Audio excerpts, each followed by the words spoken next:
Hey everybody, welcome back to the channel. Well, today we're going to jump in and take a look at part 8 of Trick or Treat Lane display. This is going to be moving into the final section. This is section number 4. So today we're going to go over the design concept of section number 4. We're going to talk about some of the pieces that are going to be fit inside of section number 4.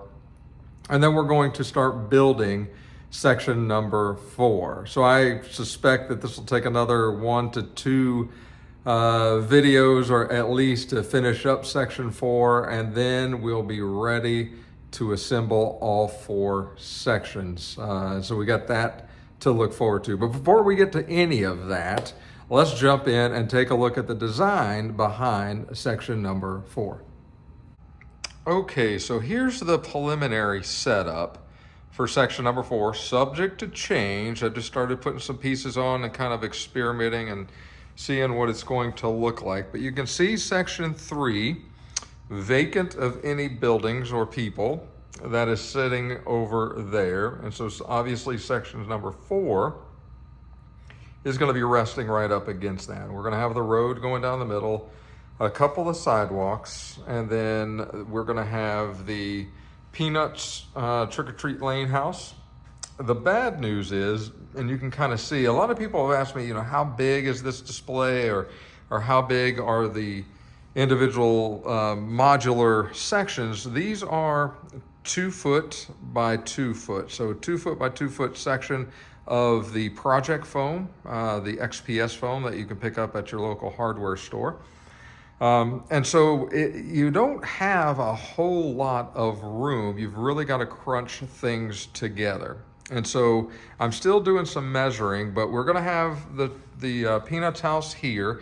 The Peanuts house, if you don't know, comes with several porcelain little yard decorations. This is the smallest one. These are all Department 56. They are porcelain. These are not resin, so they're very I say fragile, a lot more than resin, but this is the smallest, and so I'm trying to determine if I could put any more out into the front yard to make it a little more complete. And I suppose I could if I shrink down the pumpkin patch, and I may do that, but I kind of like these rock walls, and then I want to have a little entrance. And so you can kind of see how we're starting to scrunch things down to make them fit. And so that's the only downside to having the modular workspace and to have it a 2 foot by 2 foot section. It makes it real neat to assemble everything. As you can see, it all kind of will run together just like the other 2 sections and the 3rd section here. But you do have to be cognizant of what all you can put on the display base. It can get away from you in a hurry, and you don't have nearly as much room as you think. So you really got to be, kind of thinking ahead of time before you start cutting. Okay, and so then I'm going to add a couple of more Lemax products in here. This is the pumpkin patch that come from Lemax. Now this is old. I don't know how long. We've had this in our family for ever. It is one of my all-time favorite Lemax pieces. It doesn't spin or light or have motors in it that will continuously break. So it just sits there and it looks real nice. The good part is, and if you wanted to, it's got a hole in the bottom so you could run LED lights or fairy lights or something up through there and light up the inside of that if you wanted to do that. I don't know that I will or I won't yet on this particular piece, but it's small and it's quaint, and it's kind of a cool little nostalgic piece that'll sit right there in that corner and do its part just fine. Okay, and then speaking of other Lemax products, let me get my camera to help me come around here. Sorry about that. We've got on this side of the fence, this is not Lemax, this is Department 56, and this is the Haunted Church. It's one of my favorite, one of the earlier pieces that I got when I started collecting the Department 56 Halloween stuff. It's a really cool church. Obviously, it's very run down and very dilapidated. And it's got this beautiful orange light that kind of emanates from it when you plug it in and turn it on. Of course, you can change that light to any color you want. It's on a normal C7 bulb lighted cord. So you can change that to any color that suits your needs. And then the other, I've got the Department 56 gate. I love this gate. It is also, again, one of my favorite pieces, although I only really have displayed it in Trick or Treat Lane.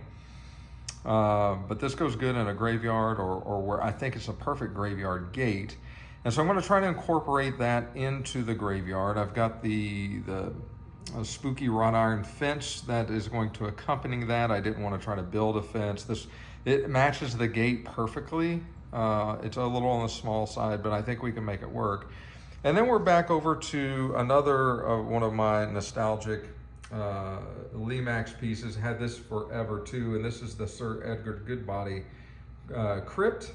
And again, I don't know how long we've had this, but we've had it for a good long while. It's still in really good shape. And it is a beautiful little crypt all the way around. If you don't have it, this is another one that you certainly would want to add to your collection. It's pretty well done, quite honestly. It is a porcelain piece as well. And I've redone some of the stuff on the bottom. I put fairy lights in it versus the old style lights. I didn't have any of those cords, so you can kind of see, oh, look, it's Lemax 2002. So this is 21 years old, I guess. And it's still in fairly, quite honestly, really, really good shape to be that old. We've clearly taken care of this one, other than disassembling it and monsterizing it through the bottom with fairy lights. However, I do have some green LED lights like you saw me use in the Haunted Mansion display that I could certainly run a light, a 3D light, a LED light up into the bottom of that, and just kind of run it through and bury it, and no one would be the wiser. That would be very simple to do, and then it would just plug into a normal plug like this is going to plug in here with the gate. And so you just have a cord on it like that, and you could plug both of those in together. You could also do that over here for this guy here, the pumpkin patch. And so that is the initial layout, and that's really about all I can fit on here. Now, obviously, we're going to have, the house is going to be sitting up. There's going to be, there's going to be cut off. This pumpkin patch and the graveyard are going to be down on this level. They're not going to be up here. They're going to be down on this level. So that'll look a little bit different. And so that's how that's going to look. I think I'm going to build a couple of little stairs, maybe one little stair coming out of this door down into the graveyard, out of the church, and then obviously you're going to have the entryways back and forth like you do on the part of the village up there.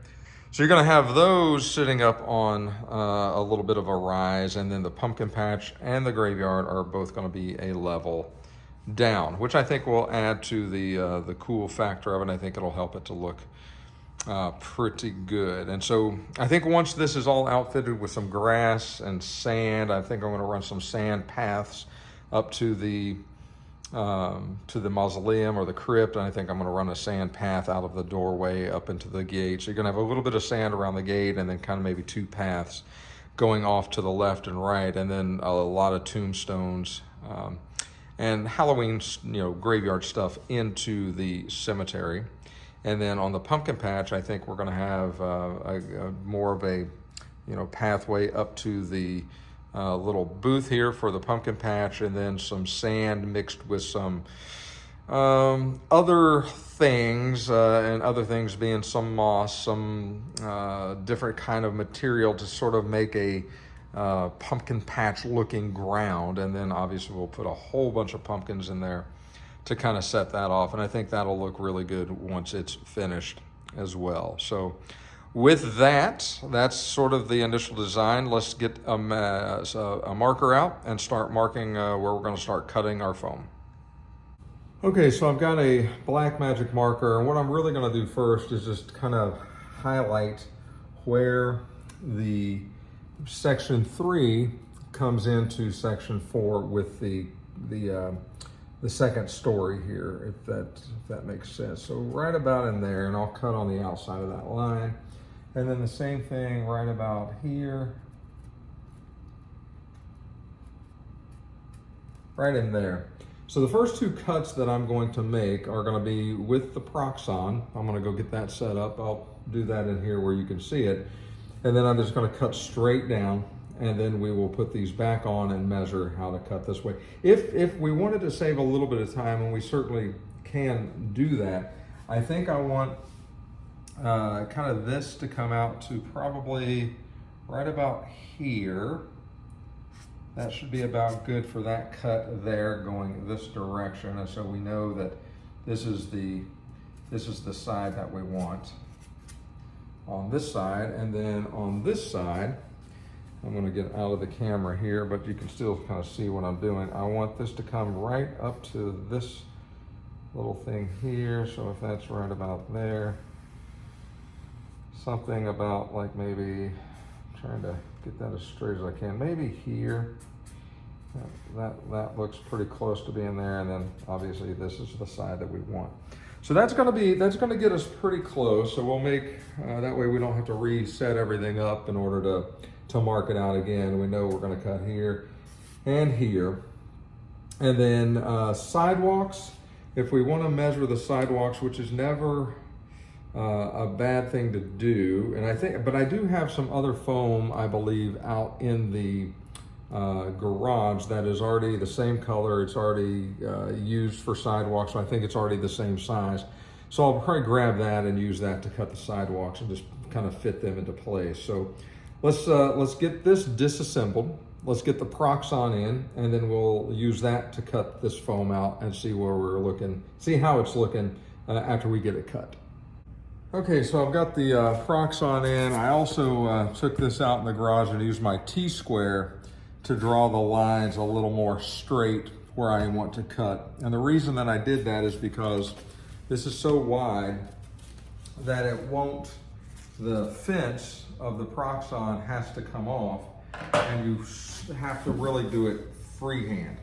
And that's not a problem typically, and that's why it's so important to have the temperature adjusted to the right temperature. A very hot wire is any little movement, it will go all over the place and it'll exaggerate on here, and it's a lot quicker to cut, but it's a lot more unforgiving if you're trying to do something freehand. So the lower the temperature, the better. So with that, let's get our first piece up here. Let's get it as steady as we can, and let's start the process here.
Okay, so I'm coming up on this here, I see that, so I'm gonna try to turn this, I turned it off, and see if I can turn this, and then turn it back on and come back this direction. So that's a beauty about having this on and off.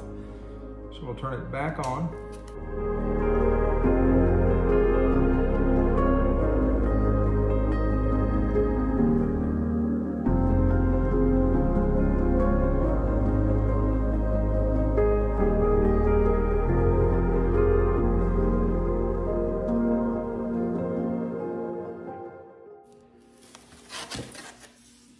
Okay, again, not perfect, but square enough for what we need.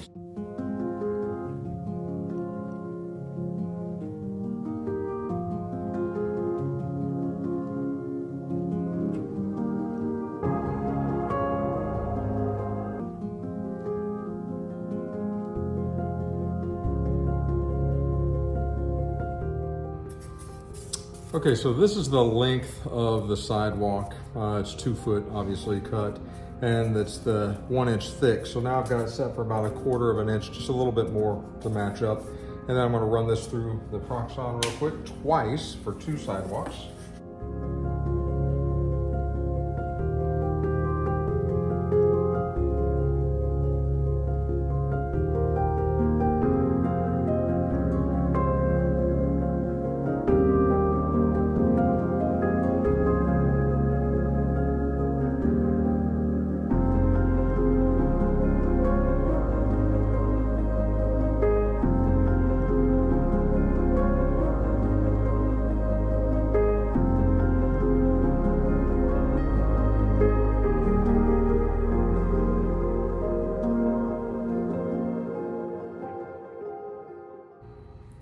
Okay, so you can see we've got everything kind of back on. We've got our church in position. I know it's a little difficult to see, but you can kind of see that. Hopefully, you can see our trick-or-treat lane, and this is the other porcelain piece. There's another one, a pretty big one as well, but both I don't think will fit. But that one will fit right along the edge of the yard there with that one over there. So I think we're good.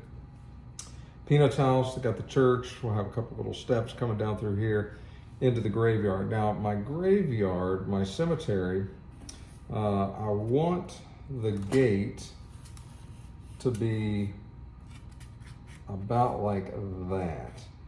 And so now I've got to take some pretty good measurements of where I want that to end up staying, because what's going to happen is I'm going to cut out the sidewalk in this shape, and then this will kind of fit a little closer. It'll sort of take over a little bit of this sidewalk. So if I want it to be about like that, so I want the fence to be up real close to the sidewalk as well. So that's going to be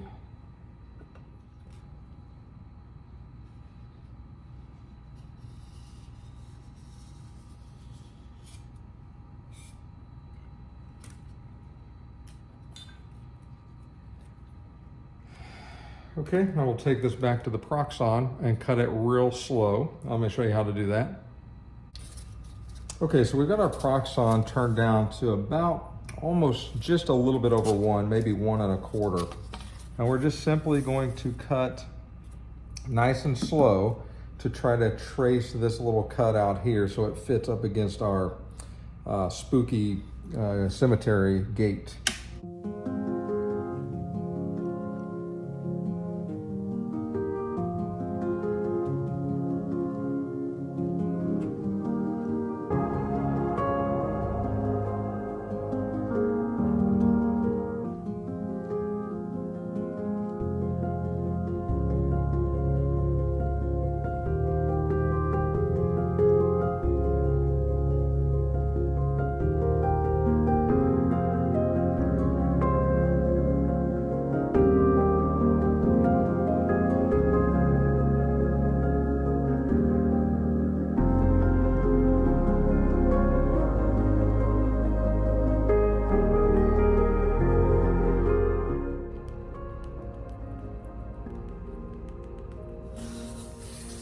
Okay, so that's about as good as that's going to get. Let's go test fit it and see how it looks. Okay, so you can kind of see how that's starting to come together. That's going to look just fine. It's going to resemble a little bit of grass coming out on top of the sidewalk. You know, this is just kind of what it is for this display. So we'll make it work. Once it's glued down, it'll be good. You can see how the sidewalk ties in up here to both sides. You can see how the street, the curbing kind of ties in with the curbing there, and the curbing obviously ties in over here as well. So that is all done. So now we're ready to, really we're ready to carve these, measure out the sidewalk, and start putting lines in the sidewalk. And then at that point we're ready for paint, and so we'll get that started here in a moment. Okay, before I take everything apart and cut it, I wanted to kind of trace everything out, and I kind of walk through that with you. So I don't know if you can see this mark here, but that's the step for the church. And if you can't see it, it's right there. So that's the step for the church. Then we've got the step for the side door of the church, which is going to be right there. And then we've got a trail marked down through here. We've also got a little heavy mark there where the cord is going to go down through. And then the trail comes all the way over here to the front of the mausoleum. And so you can kind of see how it terminates right there. And that is all going to be sand. So sand will cover this part of the trail, and then grass will cover everything else up to the sidewalk. And then on this side, we've got the same thing. We've got the cutout for the steps. Now I just got to bring the line straight down, and I'll do that once I take it off the platform. I'll bring the line straight down, and we'll cut those with a very sharp X-Acto knife, all of these. Since it's pretty simple, they're pretty, one step here and maybe two here. And then we've got another sand trail here. That is going to be sand coming through this opening here for the pumpkin patch, coming all the way back to our little pumpkin patch stand. And then we'll have pumpkin patch over here and pumpkin patch over here. And then I'll trace around all this stuff before I do anything. That way I know where to put everything as well. So that's how that is going to look. And then I've got the middle of the road marked. So when I take everything off to put the paper, the road material, the anti-skid tape, I know where to place that. That is the center of the road. So with everything off, all I see is this pink foam, and I know that that goes right down to that end there. So that's all the prep work. And now we can disassemble everything and start carving all of this stuff here. So hopefully that makes sense. Okay, so like I said, I've got some carving and some cutting to do, engraving, cutting with the stairs, and get all of that stuff done. You've seen me do all of that before, so nothing new to learn or glean from any of that. So that'll all be done off camera. I will take the black spray paint, that is the water-based spray paint. Again, you can get that online at Amazon, or you can get it at Michael's or Joann's. I prefer the flat black, but just make sure whatever you get, if you're going to use the spray paint for the black, that it is a water-based spray paint for your foam. Otherwise, it'll eat it with the aerosol and the chemicals in there will just eat it and destroy whatever you've worked so hard to build. You don't want to do that. Make sure it's water-based. And then after that, we're going to put some grass down and some sand. I will probably video putting the sand down on this one. It's been a long time since you've seen me do that. It's very simple. I did it many tutorials ago. It's the same process. It'll be white PVA glue down, sand down, and let it dry. So we will see. I may forego that. The next time you see it, it may be done and ready to start putting stuff on. I don't know yet, because you've seen me do really all the other stuff. It's just a matter of now getting it done. The design is the most challenging part, and that's what I wanted to make sure that you got the opportunity to see. Once you design it, once you see it, the vision in your mind, and you put that onto your XPS foam or your canvas, whatever you want to call that, that's the tricky part. That's making sure everything works. And so that's what we did today. You see the sidewalk lines up perfectly. We cut a little bit of the sidewalk out to fit that haunted, that spooky gate into, which I think is going to look better than just having it sit on top. So yeah, that's the difficult part, or the thoughtful part that goes into designing these. And so now you've got to see that. So you should be good at this point. So, hey, with that, if you've liked this video, make sure that you click the like button. And if you haven't subscribed to the channel, please go ahead and consider doing so. The channel continues to grow, and especially if you hit the icon, the little bell icon, you will get notified anytime a new video comes out. You don't have to guess or wonder. It'll notify you. You can go watch it at your leisure. So with that, until next time, take care of yourselves. We'll talk again real soon.